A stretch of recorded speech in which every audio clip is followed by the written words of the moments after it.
hablemos de sus méritos y de su contribución al bienestar de los españoles con los hechos objetivos o rigurosos que usted ha dicho por los que deberíamos de juzgarla.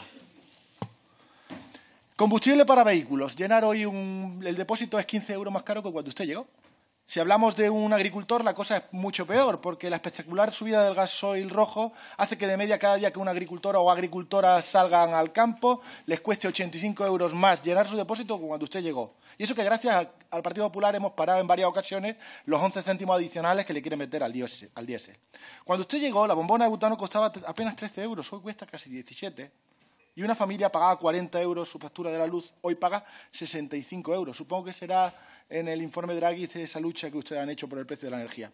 Señora vicepresidenta, cuando usted llegó, España tenía un déficit de productos energéticos de 23.000 millones de euros. En 2024 fue de más de 31.000 millones de euros. Pero eso no es lo peor, es que el récord en déficit de productos energéticos, en el saldo balanza de comercio exterior, lo tiene usted con 52.000 millones de euros en el año 2022.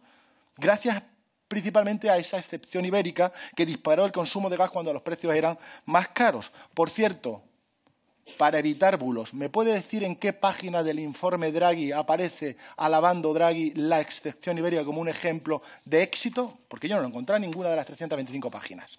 A la vista de estos datos, señora Ágesen, su propósito durante estos años ha sido hacernos más pobres como país y de disparar la pobreza energética de las personas.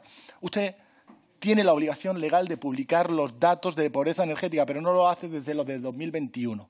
Y no lo hace porque pone en evidencia lo que distintas organizaciones, universidades y el propio INE dicen. Y es que usted ha multiplicado la pobreza y los pobres de nuestro país. No es capaz de poner un verdadero escudo de protección a los consumidores vulnerables. Y lo que hace es secuestrarles y vincular su pobreza energética para que, si queremos luchar de manera efectiva contra ella, tenemos que regalarle un palacio en París al Partido Nacionalista Vasco. Por cierto, con el Instituto Cervantes dentro, que ese sí se lo damos al PNV, pero el resto de institutos Cervantes que por cuestión de los embargos internacionales por impago de empresas energéticas, de eso ni hablamos, ¿verdad? Mire, señora Ágesen, hoy en España hay 1,5 millones más de personas que se retrasan en pagar sus facturas que cuando llegó usted. Hay 6 millones más de personas con una inadecuada temperatura en sus viviendas. Es decir, que gracias a usted 10 millones de personas pasan frío o calor en sus casas. Y hoy en España 8 millones de personas tienen un gasto desproporcionado en energía. Nunca jamás hubo tantos. Como le diga el señor Ágesen, usted ha multiplicado la pobreza de las familias, porque esa es la realidad económica de su gobierno, la de empobrecer y crear sufrimiento. Y todo eso mientras hay algunas familias muy privilegiadas. Hay alguna familia, como la suya, por ejemplo, señora Ágesen, que desde que usted está en el Gobierno, fíjese que bien le ha ido. 102 contratos con el Gobierno, su entorno familiar ha recibido 4.200.000 euros de fondos públicos y si ampliamos la Administración y no nos regimos solo por el Gobierno de España y nos vamos a Sevilla, un íntimo amigo de Teresa Rivera, en su época como director en el Gobierno de Zapatero, ha contratado o ha hecho un contrato millonario con su familia. Señora Ágesen, hablemos también de Aldama y de Villafuel, porque a lo mejor ese es el mérito que tiene que usted acreditar para el ascensor laboral. En los papeles de la Unidad contra el Crimen Organizado de la Guardia Civil hay muchas referencias a sus subordinados en el Ministerio, altos cargos que son nombrados por usted. La Fiscalía Anticorrupción dice que la licencia por la que ha sido posible defraudar millones de euros a Hacienda y repartir mordidas, incluso llevar bolsas llenas de dinero a la sede de su partido, se dio de forma irregular. Yo le voy a hacer aquí 2 preguntas. ¿Los altos cargos de su ministerio que dieron la licencia a Villafuel sin el requisito de solvencia financiera, lo hicieron por iniciativa propia o porque usted se lo ordenó? La otra es, ¿aparecerá su nombre en algún informe de la UCO señalando leeremos alguna transcripción en la que usted, señora Ágesen, presione a algún funcionario para dar un trato de favor a Aldama?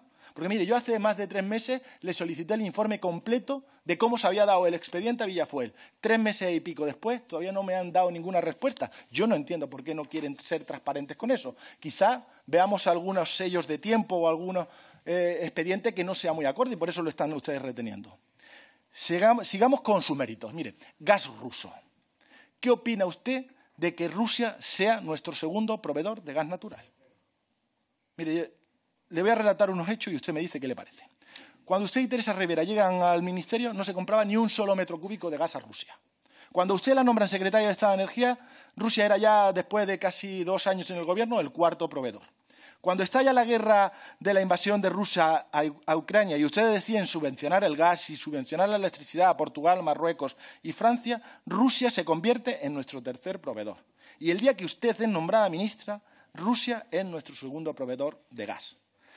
Rusia financia la guerra vendiendo gas. Por eso Europa se está desconectando o se desconecta de Rusia. Lo que yo no entiendo, y me gustaría que ustedes a mí me explicaran, cuál es la pasión que tienen por el gas ruso. Ustedes dicen que eso es cosa de las empresas. Bueno, yo les voy a relataros otros hechos.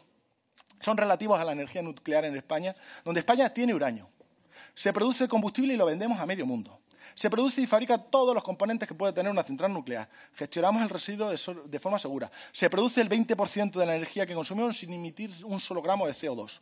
Y donde la energía nuclear, además, fue clave y de vital importancia para garantizar el suministro eléctrico durante dos fenómenos atmosféricos muy adversos para nuestro país, la Dana y Filomena. A esa realidad, desde que usted llega al Gobierno, mire lo que han hecho. Se prohíbe el extraer el uranio. Se sube la tasa de Enresa a un 55% para hacer inviable las centrales nucleares. Hacen un plan de residuos que es 20.000 millones de euros más caro. Obligan a firmar un protocolo de cierre a las propietarias. Usted ahora se pone de perfil, dice que es Enresa. Es usted, porque usted era la presidenta de Enresa. Se modifica el reglamento el pasado 3 de diciembre. Sí, la responsable de Enresa es la secretaria de Estado. Se modifica el reglamento sobre instalaciones nucleares para hacer más compleja la operación nuclear el pasado 3 de diciembre. Señora Gessen, usted ha hecho un desarrollo normativo ilegal para promocionar la compra y subvención de gas ruso, mientras paralelamente a eso se prohibía la energía nuclear. Esto no es cosa de las empresas. Es cosa de su Gobierno. Y el resumen de su Gobierno es que más emisiones y energía comprada en el extranjero frente al cierre de una energía que es 100% española y libre de emisiones. Mire, hace 12 años un Gobierno del Partido Popular le dio una condecoración por méritos civil a la protección ambiental. Hoy, desde luego, con estos hechos sería para quitárselo. Y termino haciendo referencia en su condición de vicepresidenta. Usted es vicepresidenta porque tiene el área transversal del reto demográfico. Dice que hoy se anunciaba una exposición pública. Mire, aquí lo que se necesita en el reto demográfico son menos estudios y más inversión. Y no ha dado cuenta ni tampoco de qué va a hacer con el Estatuto Básico del Pequeño Municipio, si van a mejorar la financiación a esas comunidades autónomas que están perdiendo población y que les resulta mucho más caro, desde luego, financiar los servicios públicos esenciales. Y ya le doy paso a mi compañero. Muchas gracias. Buenas tardes y bienvenida a la comisión.